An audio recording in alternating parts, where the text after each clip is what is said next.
So we all live in some kind of a neighborhood. We have neighbors that we're close to.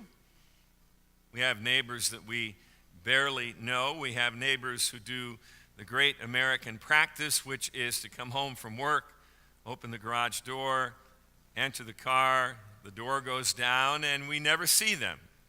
So we've got those kinds of neighbors as well. We have neighbors with whom we have been in relationships for years, and we have new neighbors who come to live near us. We live in an increasingly diverse, pluralistic country. Our neighbors are immigrants, always been immigrants, but for some reason we have a greater emphasis on what it means that we have immigrants. Our neighbors are folks who are part of the LGBTQ community. Our neighbors are people of color. Our neighbors are people with disabilities. Our neighbors are people of all and any faiths. Have you paid attention? You'll see that there are folks from all manner of religious and cultural backgrounds. So we have neighbors, and some of them we love. Some of them love us. Some of them we put up with, but we don't have any particular conflict with them. And so we love some of our neighbors, and some of our neighbors love us. But Jesus says in this reading from Luke, love your enemies. So you love the people that seem to be quite different than you. You love the people with whom maybe you've had conflicts over the years related to the kids playing in the neighbor's yard when they shouldn't have. For whatever reason, it becomes difficult for us to love certain neighbors, and certain people become enemies, and we become enemies of others.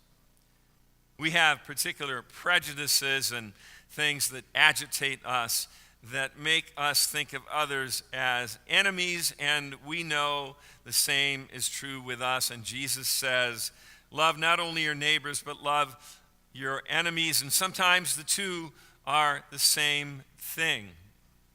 Jesus said, do good to those who hate you, bless those who curse you, pray for those who abuse you, do good to those who hate you. They might not even really hate you. You might think they do, but Jesus says, do good to them.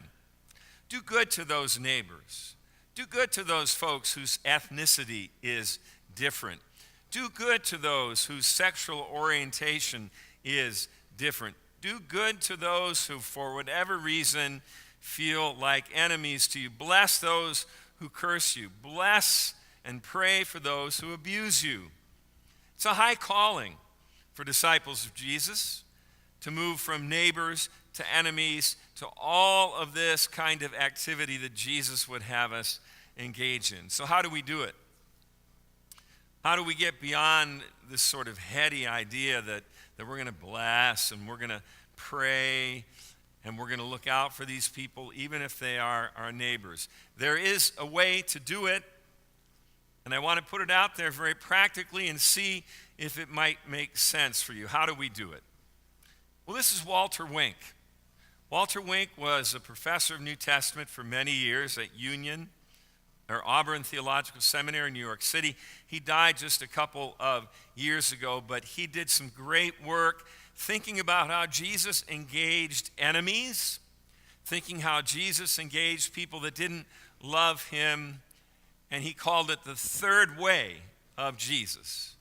So often in our relationships, it's either or. I either love you or I hate you. I want to be with you or I don't want to be with you. And we go from one end to another. Walter Wink says that Jesus has a third way, and here's how it goes. So, it's not being passive. So when somebody is critical of you, and when somebody comes after you, it's not being passive. It's not just sort of laying down and having things go however they will go. It's not being violent either. You see, we are either passive or violent, it seems, in too many of our relationships. And so we have this either or way of seeing the world. But no, Walter Wink says this is the way of Jesus, non-violently being assertive. So you say what you need. You confront if you need to. But you do it non-violently. That's the third way. You're not passive and you're not violent, but you're speaking the truth in a way that is speaking it in love. And Walter Wink, I think, is onto something here. Too often it's either or, and he says, no, it's right in the middle. It's a third way of relating to people when we have disagreements. Wink wrote, Jesus is not telling us to submit to evil, but to refuse to oppose it on its own terms. We are not to let the opponent dictate the methods of our opposition. In other words, we're going to decide. We're not going to get sucked into somebody else deciding how we get to engage them or what we will do. We're going to take authority and we're going to speak up, whether it's in our family relationships or our neighborhoods or our co-workers or people at church. We're going to speak up. We're not going to be passive, but we're not going to fall into the kind of violent spirit that sometimes characterizes relationships. Wink said he's urging us to transcend both passivity and violence by finding a third way, one that is at once assertive and yet nonviolent. It's hard to be assertive sometimes without wanting to fall into super aggressive ways of interacting with people. The third way of Jesus, you have passivity, you have violence. The third way of Jesus is to speak the truth in love and to make it clear how you would like things to be said. Yeah, it occurred to me just this past week, Barry, were we talking about this? If we weren't, we should have been, about the fact that we're almost at the end of February, which is Black History Month, and we haven't said a dang thing about it. And I'm going to take some responsibility for that. There are times when I think that as a white preacher, I don't have a whole lot to say about Black History Month because I'm not black, but I'm going to give it a shot. Because here we are at the end of February. Black History Month is a significant time to be remembered and honored, so we're going to take a look at it this morning. I want you to look at all of these African American leaders. You're going to recognize some of them as athletes, as writers, as poets, as singers, as judges, as leaders of slaves from the South to the North. You're going to recognize some of them.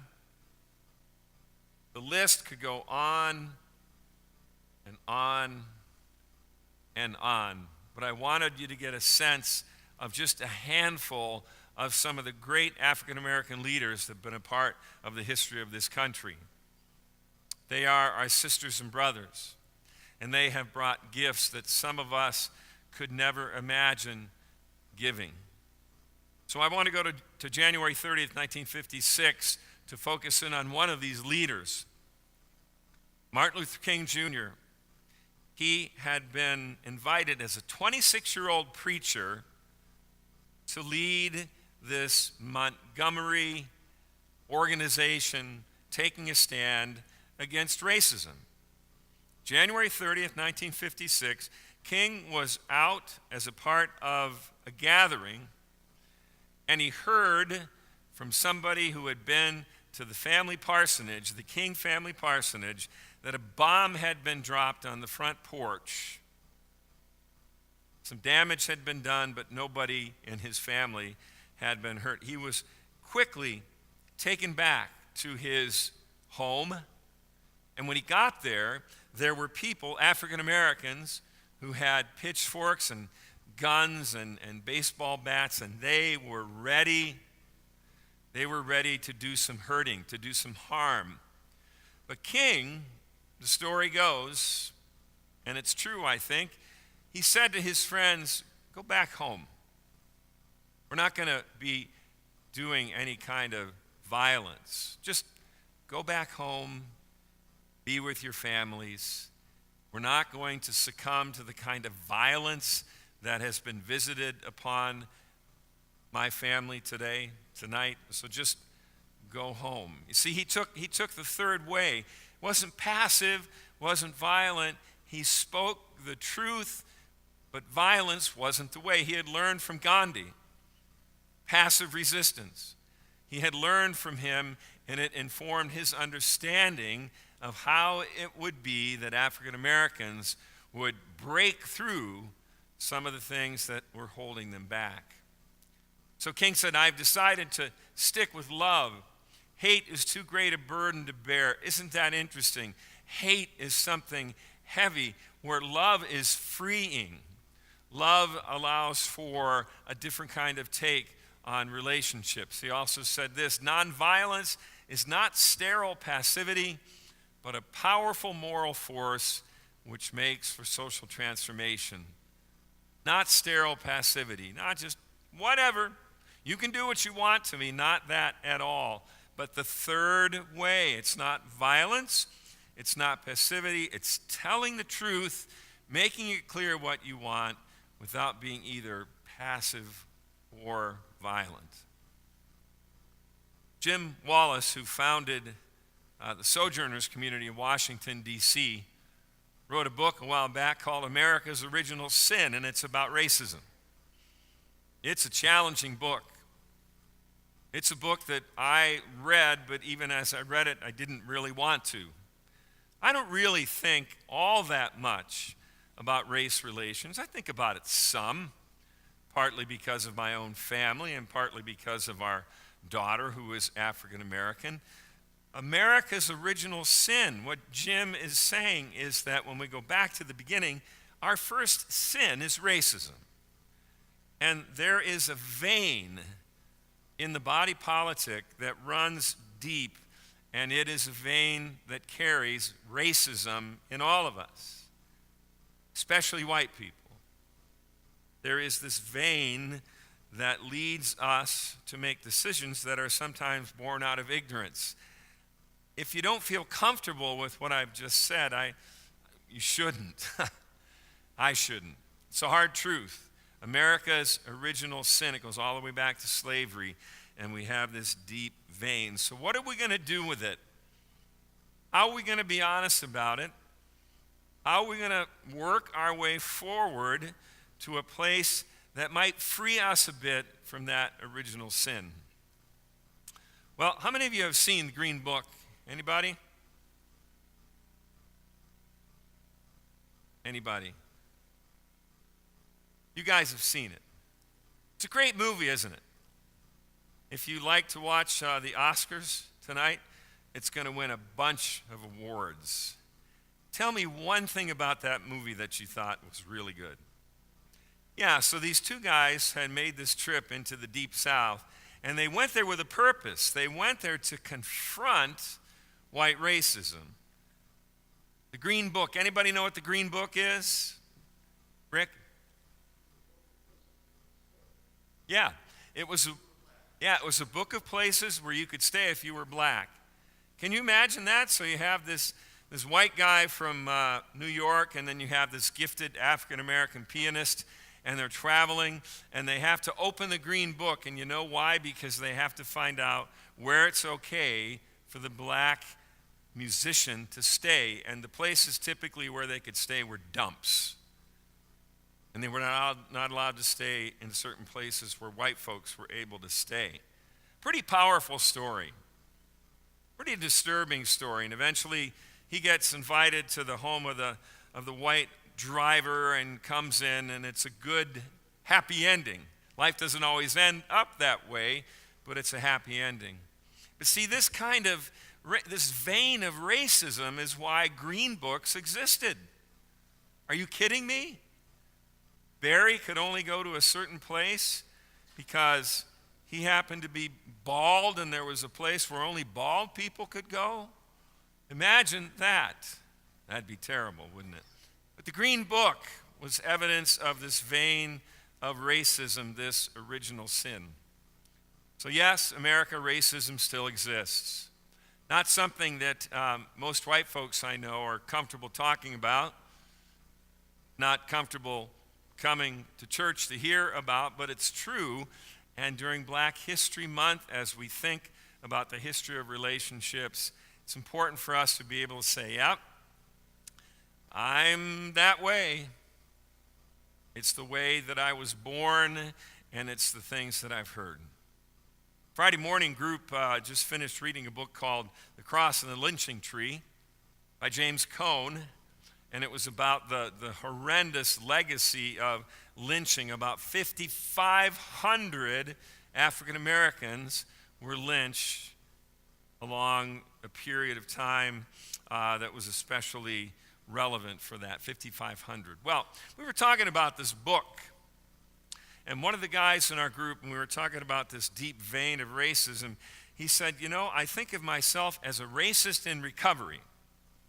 I heard lots of stuff as a kid that made me think certain things about African Americans, and I've had to work for my adult life to undo it.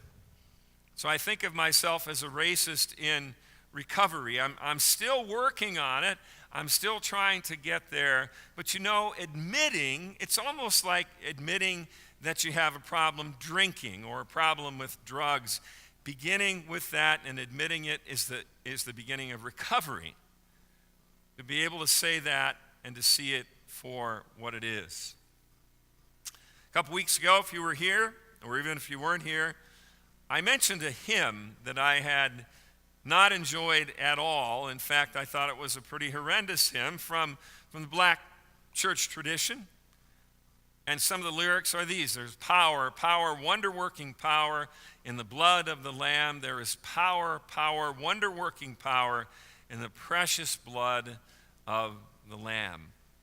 See, African Americans historically have loved this song because the power in the Lamb and the blood that is shed is a way of reminding them that Jesus knows hurts. Jesus knows the rejections. Jesus knows some of the racism that has been a part of the Black church community. So I see it differently today, differently than I did even as recently as 2 weeks ago. There is power, wonder-working power in the precious blood of the Lamb, because the precious blood of the Lamb knows what it's like to hurt with us, knows what it's like to hurt like us. And so God's way of healing is to come into all of that. Jesus comes into all of it, hurts just like we hurt, gives life for us. And that's God's way of healing. That's God's way of healing. So, white sisters and brothers, and if you are African American, maybe this applies to you, but to my white sisters and brothers, maybe we need to begin by saying that we are racists in recovery, and that there is hope, and that God's going to keep working with us, and that we're going to see the world in a different way, because God heals on the cross and allows us to see more. So let's be honest about it. Let's confess it and know that when we take it to the cross, it is received with love.